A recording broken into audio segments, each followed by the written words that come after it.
Hello and welcome everyone. Welcome to the first Meet the Author session of 2022 from the Non-Religion in a Complex Future project. My name is Lauren Strumos and I'm the student caucus leader for the project and also the moderator for today's session. So the session will last for an hour. I will first introduce our featured author and he will then give a presentation.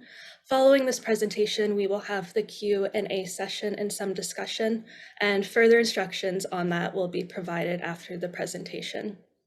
So right now, without further delay, I will introduce our author of today's Meet the Author session.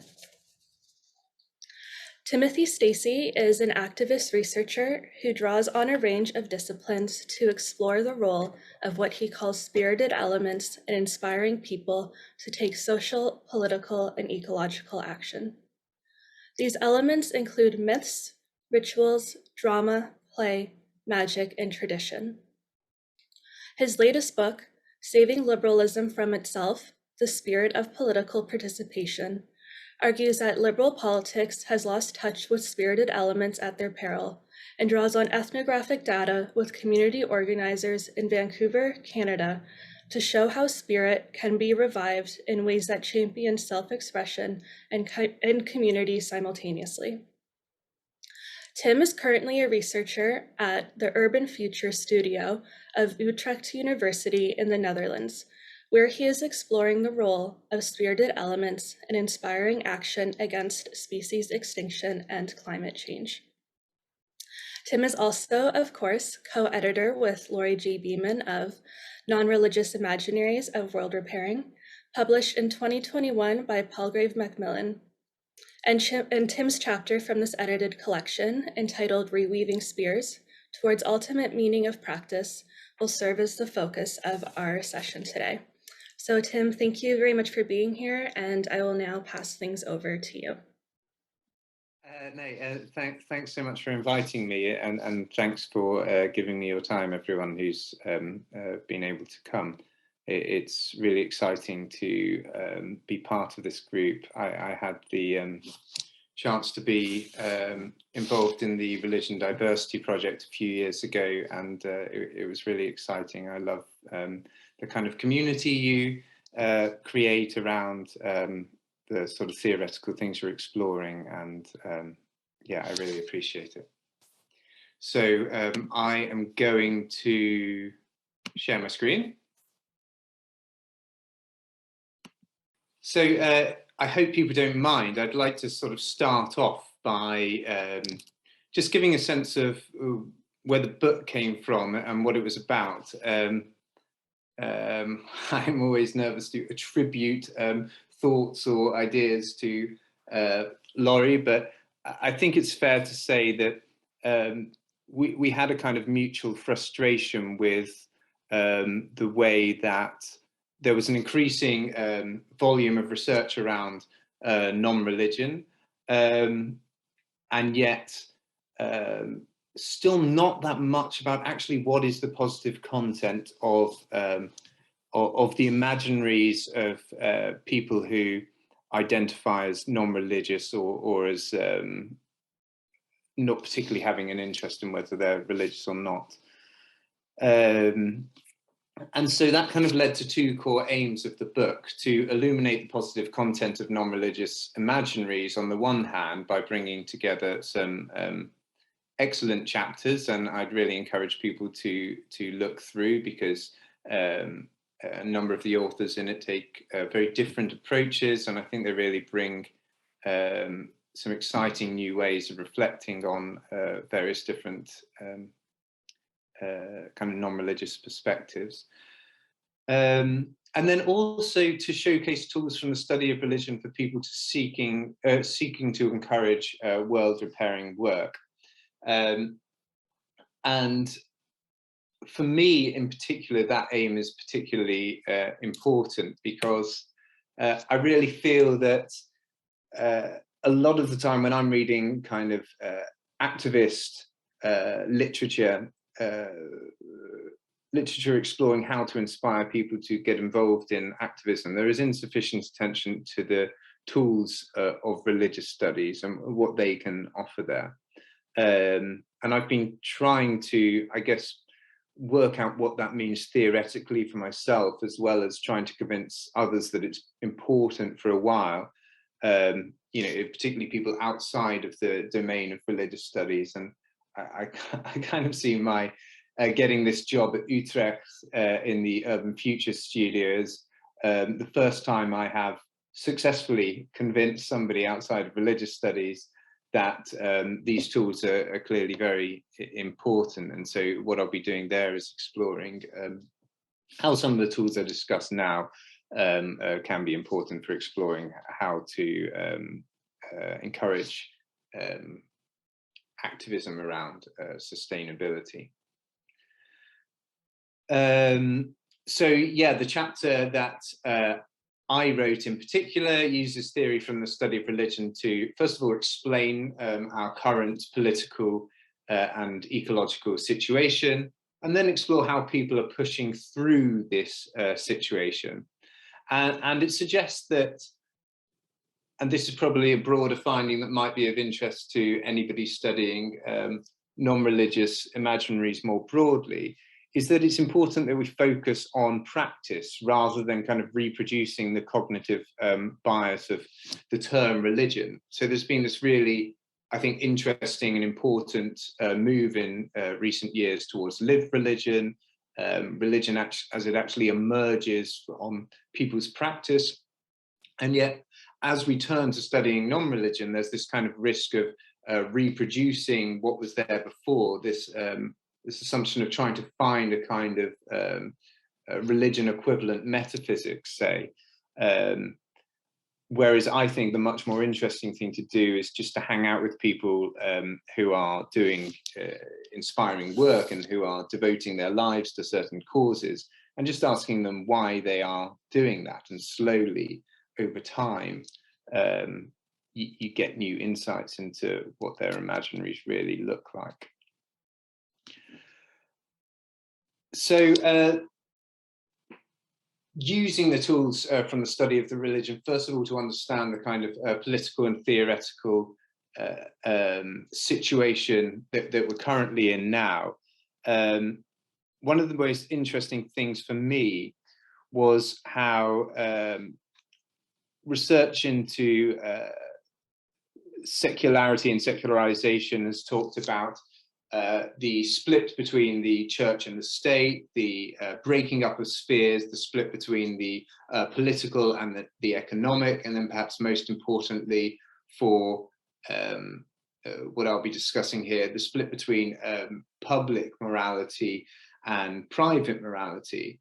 And in various different studies, that kind of that splitting up has been seen as important to the identity of people living in secular societies, often described as compartmentalization, this idea that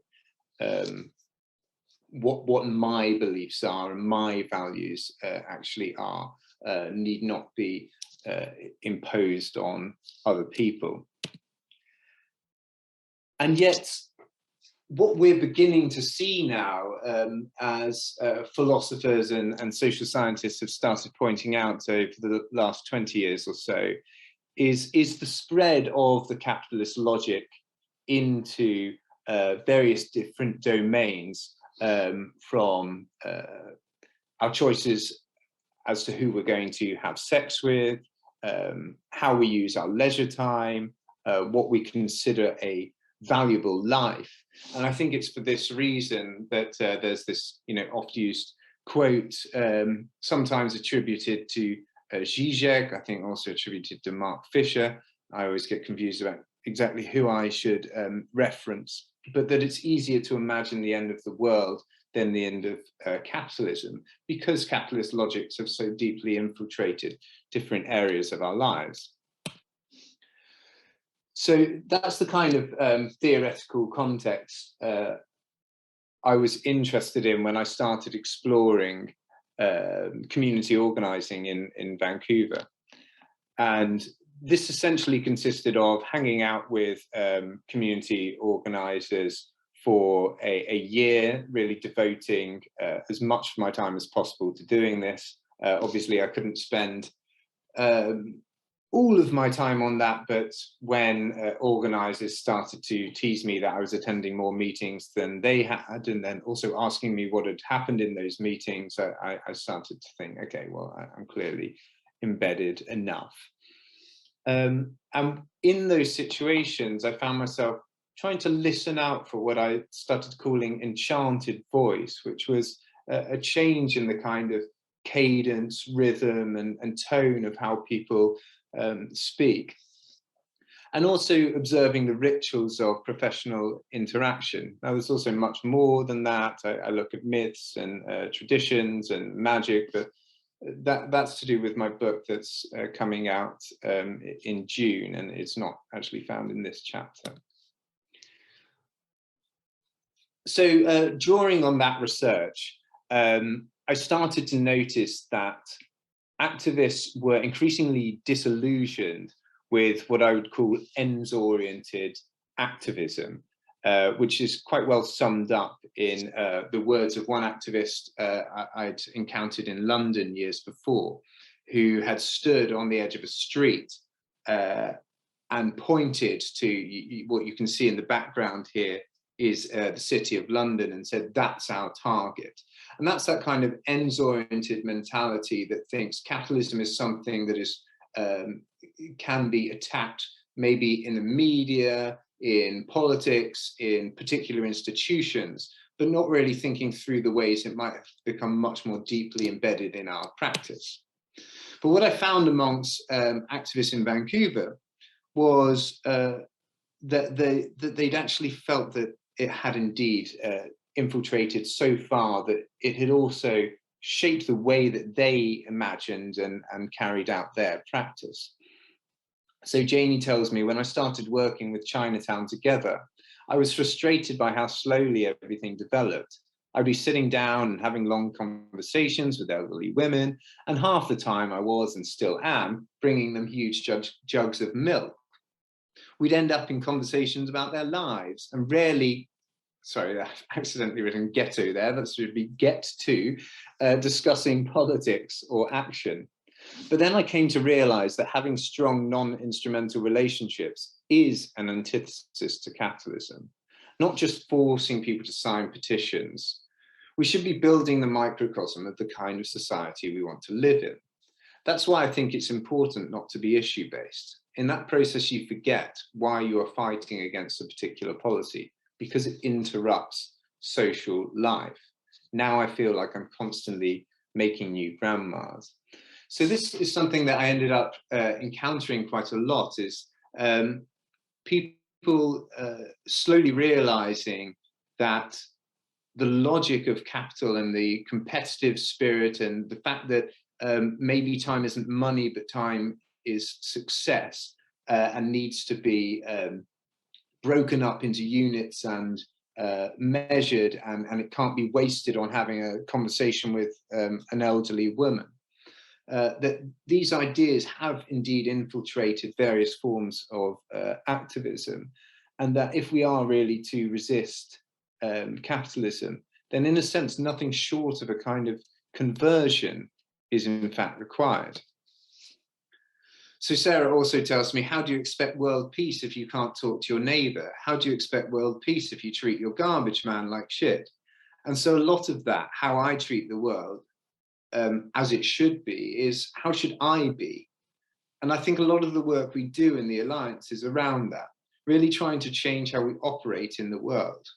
When we do a training, the whole thing is about trying to make people curious about somebody else, because we're actually trying to shake up the way that society makes us behave towards each other, right? So again, there's this feeling that we're somehow being made to interact with people very differently, and that has somehow infiltrated even the work of those of us who are trying to challenge capitalism, fight for social justice, for economic justice, for ecological justice.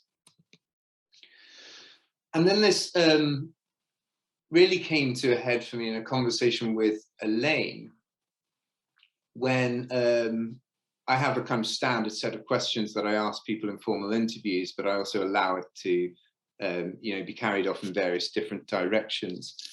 And I found myself asking Elaine at one point, but do you have an idea of ultimate meaning, right? And this was, in a sense, I think, me reproducing this Christian metaphysics and imposing it on my participants, because I wanted some idea of, say, the good life or of the future that is ultimately inspiring them and that they are then translating into a practice. But what I found from Elaine was that that's not the case at all, that if there is a metaphysics, it's deeply, embedded within the performances people are carrying out. And that's where ultimate meaning comes from. So she responds to me, I think these things come about through practice, through people being the social change that they want to see in the world. It sounds corny, but it feels real to me. And so then what I started thinking about, and I actually haven't mentioned this in the chapter, but I thought it might help to explain what I meant by a kind of ultimate meaning of practice, is that these activists seem to think that in order to challenge capitalism, we can't just campaign for a particular law, campaign against a particular company. We also require this kind of deep conversion within ourselves and within our practice, and many people will have come across the idea of kind of prefigurative activism already. But I think one thing that I started to realize is that the tools from the study of religion can help us in thinking through how to be prefigurative. So how can we influence a kind of conversion in the way that we imagine the world and carry out our practice? And I think that will largely come from the kind of myths that we share, the rituals we engage in, the traditions that we draw on, the magical moments that we encounter. And I'd love to chat about that more in the discussion. But then just to bring it back quickly then for people thinking about these things more broadly, I think in terms of the implications for, say, non-religious studies, is the importance of a kind of turn to practice, to really reflect on the work that people are doing and asking them why they're doing it, and seeing that as the beginning of conversation about what it means to be, for them, to be non-religious. And my interest in particular is that although some people are doing this already in terms of, say, life cycle rituals, is to move away from this kind of translation of religious practice into non-religious. So religions do lots of things around births and death, and so let's look at non-religious birth and death as a way of understanding a non-religious imaginary, and certainly there is value in that work. But I think there's also a lot more complexity to what it means to be, not what it means to be non-religious, but what a non-religious life consists of, that could be missed if we focus on only that. And then in terms of implications for activism, as I already kind of suggested, that any kind of anti-capitalist conversion might require a study of religion, so myths, rituals, magic, and traditions that inspire people. I hope that's enough to begin a kind of discussion, and I'll leave it at that. Well, wonderful. Thank you, Tim, for your presentation. That was excellent. So what we'll do now is I will open up the floor for questions and comments. So if you have something you would like to say, please just indicate this in the chat box and I will prompt you to unmute your microphone. Alternatively, if you like, you could also raise your hand. And feel free to turn on your videos now if you'd like as well.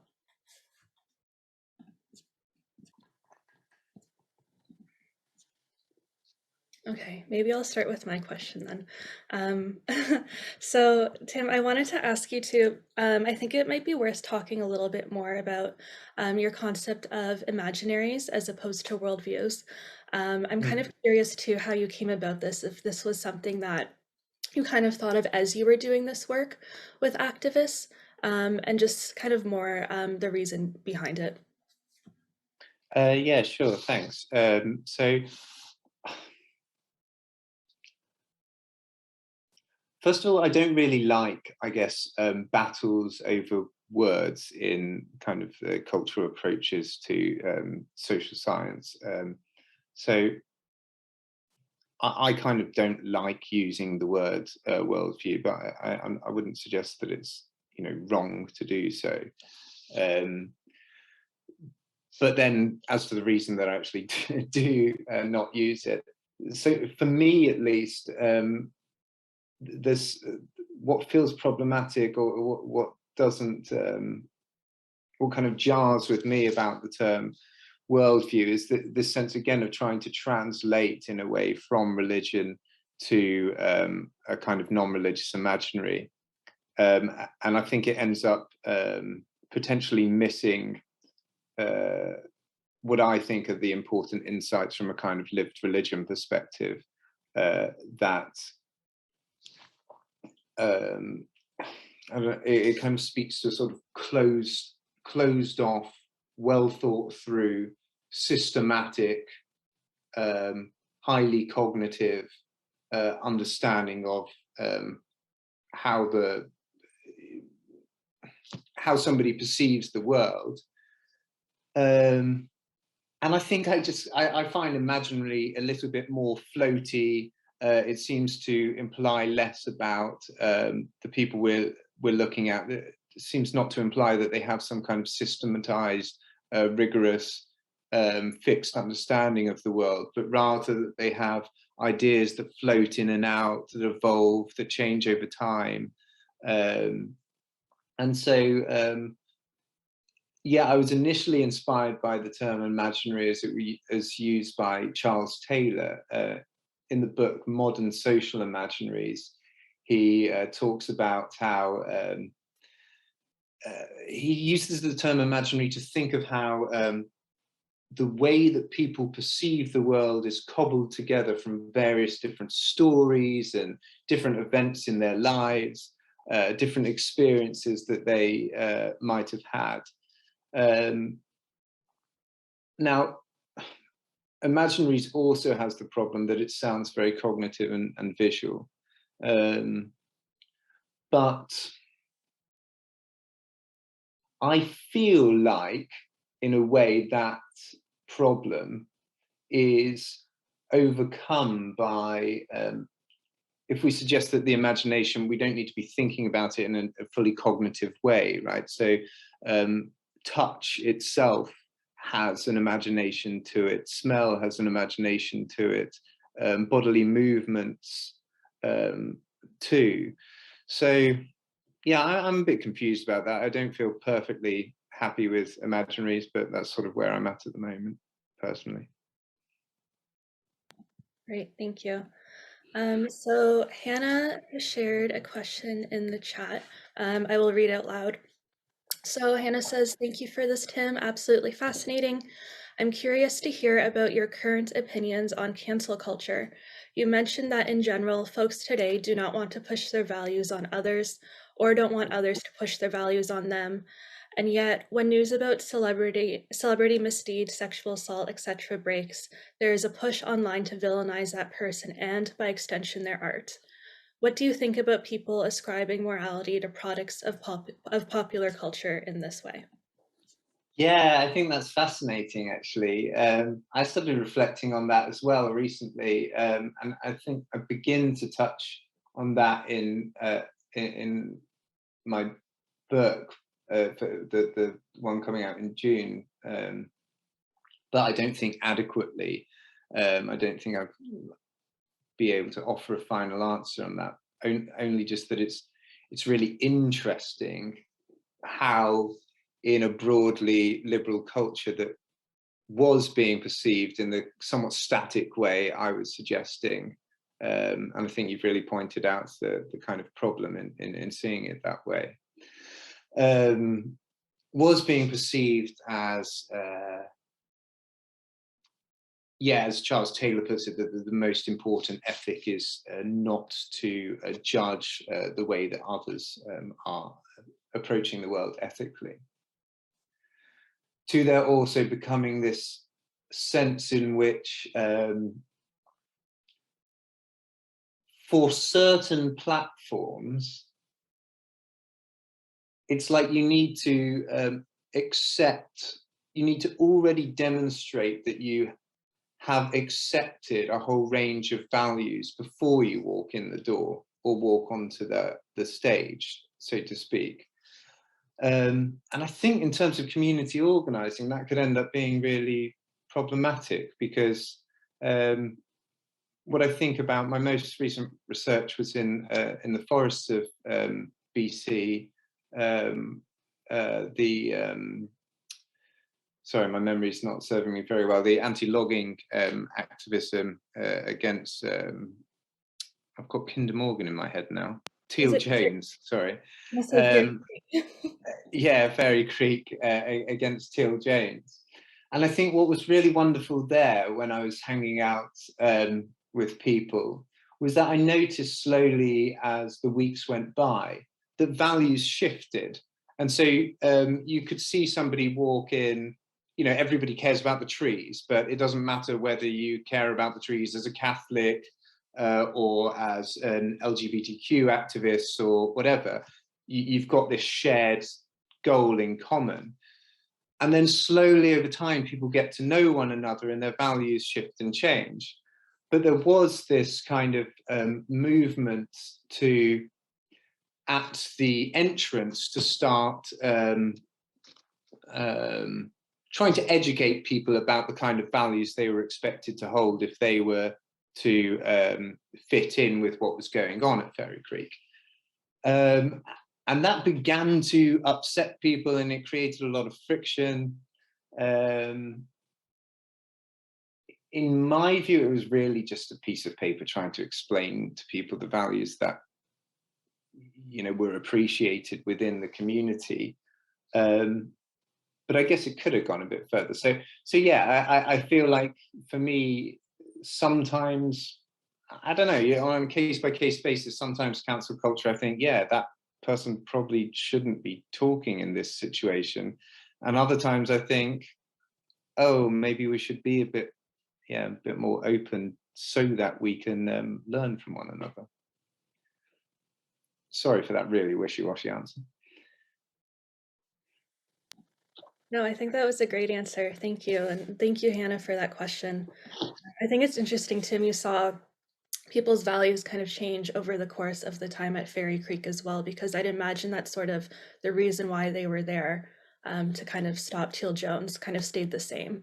But perhaps, yeah, the more reasoning or values behind it shifted. And I think that kind of speaks to, again, your use of the term Imaginaries as opposed to having a sort of fixed worldview. Yeah, that's really interesting. Thank you. Yeah. Does anyone else have a question or comment?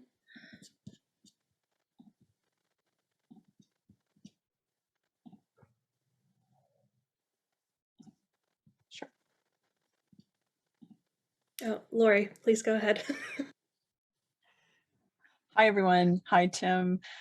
Tim, I really miss talking with you on a more regular basis as we put this book together, and some of the people who contributed to the book are, I was going to say, in this room. And oftentimes we disagreed, but in our disagreement, we also discovered some ways in which we had some interesting commonalities in thinking. And I'm wondering about your thinking on ethics right now, and I guess in particular as we see a kind of continued decrease, and this is just one measure, and it's a very crass kind of measure, but it is what we have, a decrease in belonging, especially to more traditional religion, Christian religion, and increases in, you know, people who self-describe as non-religious. keeping in mind the sort of, I guess, fluid nature of those terms. But do you think that this shift is opening new spaces for new ethical configurations or new ways of articulating ethics and values? You just spoke to that a little bit, but I'm just curious about whether you think there are new narratives emerging about how to talk about and think about and actually be and do ethics. Yeah, I'm just curious. I know you've been struggling with this and you think about it a lot. So I was just wondering where you were with your thinking right now. Yeah, thank you. Sorry to come and talk about this chapter and then constantly be talking about this other book, but it seems to be where the questions keep leading me. So that is also something I was exploring in this Saving Liberalism from Itself book, is this idea that there seems to be this, and I know, Laura, you've always had problems with the kind of Robert Bellah type critique of liberal modernity, and I think there is that's still a continuing critique, and I think it's also now spread into a lot of the kind of populist politics we see. And I was I've always been interested in that criticism. But I think what I saw in Vancouver was, it's this kind of complexity that doesn't really help people that want to peddle a simple political message. But my really strong feeling amongst these community organizers was a sense in which they'd achieved a lot of liberation from oppressive social structures of the past. There was still a lot of battles that needed to be fought. But that they were then also kind of looking back over their shoulders and thinking, something's missing though. Like I want to feel more embedded in my community. It's not enough to just work out theoretically what is the right, say, ethical position and then find the political party that best represents that and vote for them. But I also want a sense of connection with my neighbor, regardless of what their background is. And I want to connect with people through certain institutions. Whether that's like a real big movement, though, I can't really say. So I choose to work with people in my research who I find inspiring. I'm interested in theoretical problems and then trying to look at people who I think are offering an interesting answer to that. So in this one, in this case, kind of reflecting on the kind of question Brian is asking in his book as well about, in a sense, where does the sense of social service come from when the church declines? And is there a way we can rediscover bonds and connections of community in ways that don't simply reproduce what people have, in my view, quite rightly been fighting against? And that's tough, how can you have this full self-expression at the same time as recognizing that sometimes the only way to build bonds in a local community is to not say what you're thinking, or to withhold judgment, and put the community before your ideology. And I think that's something that the community organizers are struggling with all the time. An example is that they didn't want to have, even though they personally agreed with the use of gender pronouns, they didn't want to introduce them into their meetings because they were worried that it would upset some of the more conservative people, or again, it would create this kind of expectation that you already have the values that they think are important before you walk through the door. So I don't know if that's a big movement, you know, to kind of rediscover community in ways that allow you to navigate between the need for, say, self-expression and local bonds. But I think it's an interesting way of going about it. That's all I could really say. Right. All right. Thank you. Thank you, Laurie. So Mary Jo has posed a question in the chat. The issue of being involved in my community is complicated by the elusiveness of community. How does that impact the organizers? Sorry, I had to grab a jumper. The issue of being involved in my community. So if I could just say something, you know what, you keep using this word community like we know what it is and like they know what it is. But, you know, in my experience as a, you know, LGBTQ activist and women's studies professor, that we use that word, but there's no coherence around the concept. And we like using the word, but the referent is often unclear. So, yeah, okay. So how does that impact organizers? Yeah,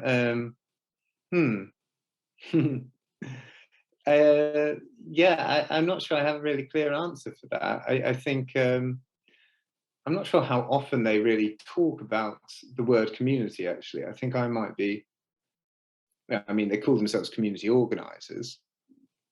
But they talk more about things like solidarity and belonging than they do about community.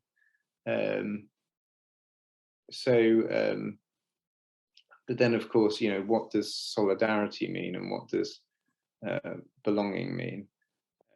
do you know what you mean when you say community? I mean, you said community a lot.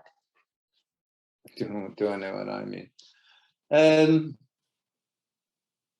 I suppose I do have a kind of stance on what I think of. I think about, I'm talking normally about a kind of geographically fixed community.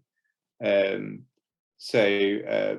that is something that's quite involved in community organizing, right? It's a key ethical principle that you're organizing in a particular locale. So it's not around, say, ideology or identity. It's around the fact that you live together in a certain place. And that's why these organizations will generally be called, you know, Metro Vancouver Alliance or London Citizens. It's all about the place that you're in. And finding solidarity across differences. Is that an answer? Let's say, James, feel free to jump in as well if you'd like to comment. Well, thanks to Mary Jo for asking precisely the question that I wanted to ask. I've long been skeptical about use of the term community, and it is a very slippery term. It's a real weasel concept that gets wherever it wants to get. But my mind, I'm afraid, is still focused on a TV documentary, a British TV documentary I watched last night, one of the Louis Theroux series, in which he hung out, as you do, Tim, hung out with the most despicable, vile, extreme right-wing, violent ideologues currently, most of whose names were unknown to me. But I heard them saying things that you were talking about, hearing among the activists in the groups you were hanging out with. And it seems to me that there is a real problem here, and I think Laurie's reference to ethics earlier captured it, that many people from many different perspectives might wish to use the same kind of discourse to talk about their people and our people, when of course they don't mean what we might mean by that. And it can lead to the most disastrous results. It took me back to some of the publications of Jürgen Habermas in the late 70s, early 80s, when he was writing about new social movements, particularly the ecological movement and what was then called the women's movement. He was very dismissive, actually, of any religious new movements. He thought the answer was not with religion whatsoever. He dismissed them, and it seemed to me that was a very narrow view to take, and I was disappointed by that. Same thing with the leading French study of student of social movements, Alain Touraine, who also dismissed all religious movements as being uninteresting because they were not progressive. So he didn't study them. I pointed out to him that it was important to know your enemy, and maybe it is important to study the groups we don't like and to hang out with them. Now, would your approach with your focus on practice, etc., work with groups with whom you had no personal or ethical sympathy or not? I think just as a neutral, So I'm aware that the answer I'm about to give in no way does justice to that kind of wonderful exposition that preceded the question. But I think just as a tool for understanding what they believe in, it would work. You're spending time with them, trying to understand the way that they organize, who's involved in a meeting, whether it's very kind of horizontal or if there are clear leaders, the kind of things that they do with their organization, and asking them questions as to why they do that. But I feel there may have been, given the introduction, there may have been more implied in the question than I'm picking up, Jim. I tried to unmute. Yes, I was particularly struck by the phrase that you used when you said you like to work with certain people. You choose your groups and you're very honest, and that's good. There's nothing difficult or problematic about that whatsoever. But to some extent, it does prejudge the findings, doesn't it? If that's what you do and you don't compare your groups with other groups with which you have no sympathy. Oh, I see what you mean. Yes, it does. It does prejudge my findings because, in a sense, and this is the problematic thing of why I now just kind of openly call myself an activist researcher rather than researcher, is that, I allow my values to take me to the groups that I'm interested in exploring. But then what I try to illuminate is the difficult path that they are personally navigating, rather than necessarily saying that, this is the answer. So the big interest for the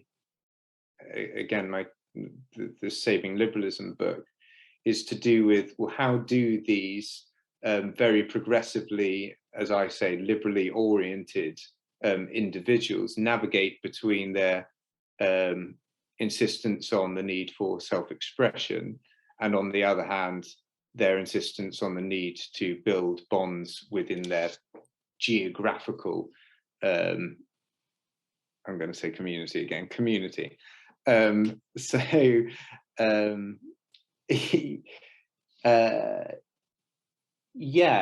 a sense, well, I don't think it skews my findings so much as makes them limited to that particular case.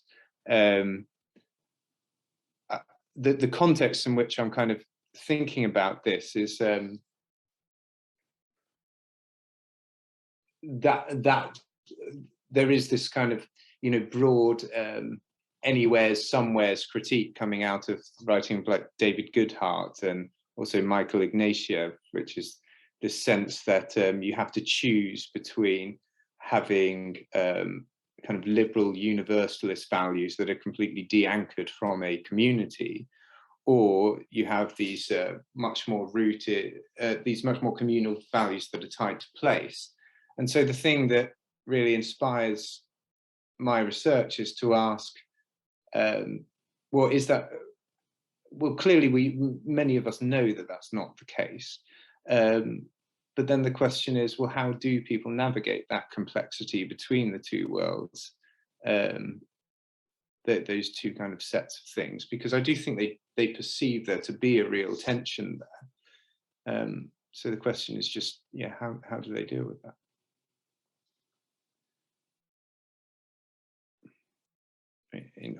Also, your point on Habermas is really interesting to me, because finding some of the stuff that he says, even in his kind of, say, turn back towards religion, has also inspired a lot of what I'm trying to do.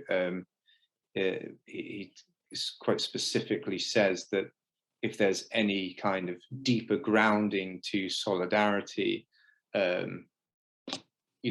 is deeper than a kind of rational, communicative, democratic system, that kind of amounts to a kind of obscurantism. The risk of searching for some bond that is deeper than a rational democratic space is that you descend into fascism or these groups that you were mentioning yesterday. And again, I just have this sense that I think that the driving point of all of my research is really that, well, these things are here to stay, these much deeper, more emotional ways of connecting people, these myths that they employ, the traditions, rituals. So the question isn't, can we build a polity that is shorn of those elements, but rather, how do we cultivate positive myths, rituals, traditions, and so forth? And so, yeah, I choose to hang out with a group that I think are doing that pretty well, and explain how. Right.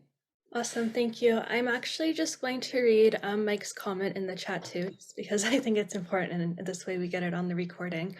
He says, as a chaplain in the Canadian Armed Forces, I can say that the issue of elusiveness of community is becoming a more profound issue. As an organization that stressed uniformity with the significant reporting of sexual misconduct, discrimination, and harassment, it calls to question, what does the organization mean when they call the forces a community, or is often stated a family? Super interesting, Mike, thank you. I'd love to hear more from Mike, rather than me trying to. Mike, would you like to jump in? No pressure. No pressure at all. I did make the comment, so I should be willing to stand behind it, and certainly can. So everyone is likely seen within the media and across numerous platforms. There is a significant issue with sexual misconduct. I mean, let's be honest, there always has been, but it's just becoming more reported and getting more attention. Racism and discrimination, harassment, all these are almost... So when you were talking about community and with the comments by Mary Jo Neitz and James Beckford, who I very much respect, and with Timothy, who I also very much respect as well too. But it's almost as if we formed separate communities, the LGBTQ plus communities, the talking about race communities, and I guess you might push it towards sub-communities. but when we talk about and I use the forces because I am a chaplain, but I mean this goes beyond just the forces. But I struggle with saying that this is a community, because what does that mean?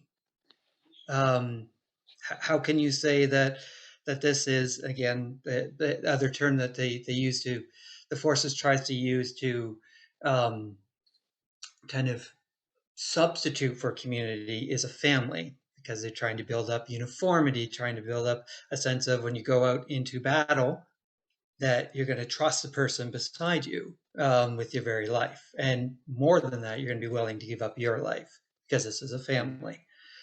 But more and more, as I'm seeing, as we're hearing more getting reported out, most people in the forces don't consider it a family anymore. It's a job at this stage. It's not the community. And so that's what people are looking at is, from the higher ups in the military to outside agencies being called in, the governmental policies, is how do we get it back to a community? Can you get it back to a community? Was it ever a community?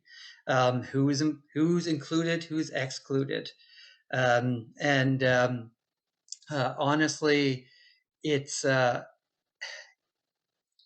nice to see that people are recognizing it, but it's almost it seems very forced. It doesn't seem like it is something that there's a real investment in, simply because they can say you have to go out, and that's it at the end of the day.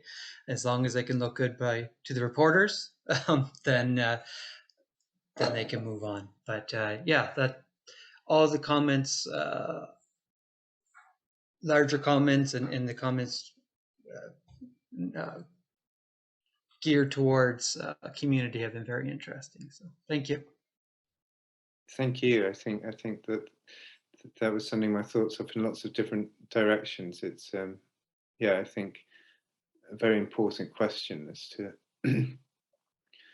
well, in a sense, the normative weight that a word like community can carry, and in a sense, if we have to kind of honor that normative weight if we're going to use it. And then again, I guess pointing back to what Jim was saying earlier, but then of course we have to know what it means.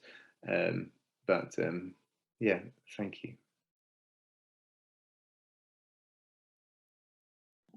Thank you, Mike. That was great. Does anyone else have a comment or question? We have time for one more. Jim? If nobody else is offering, just to come back to Tim's final point there, I'm not sure the right question to ask is, what does community mean?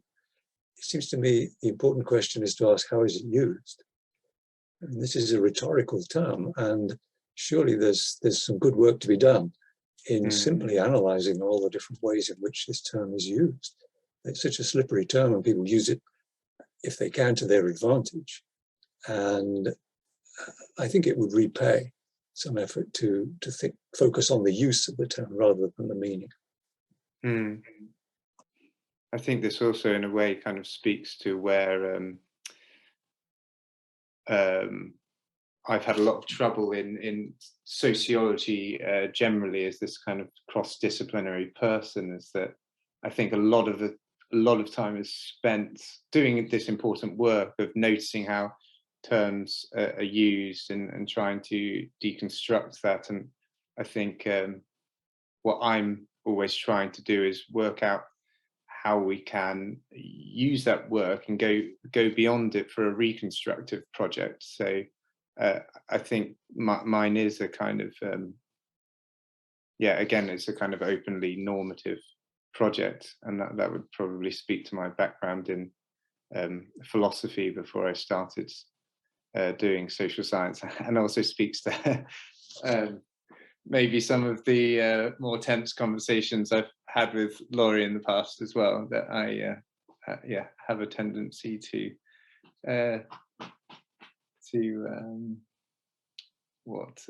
preach, I suppose, rather than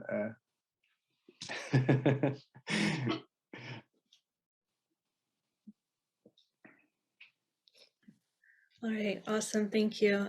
So I think that's a good way to end. That was a bit of a mic drop comment from from Jim. So what I will do actually is I will just, Tim, if you have any concluding thoughts, please feel free to share them. I am going to share a link to your new book in the Zoom chat. That's very kind of you, thank you. I will, just conclude by saying many thanks to all of our participants for being here. And Tim, of course, thank you very much for taking the time to be here and providing us with your insights. It was really, really great presentation and great discussion that followed. So thank you all so much for the wonderful questions. thank you, everyone. And yeah, I hope you have a great rest of your days.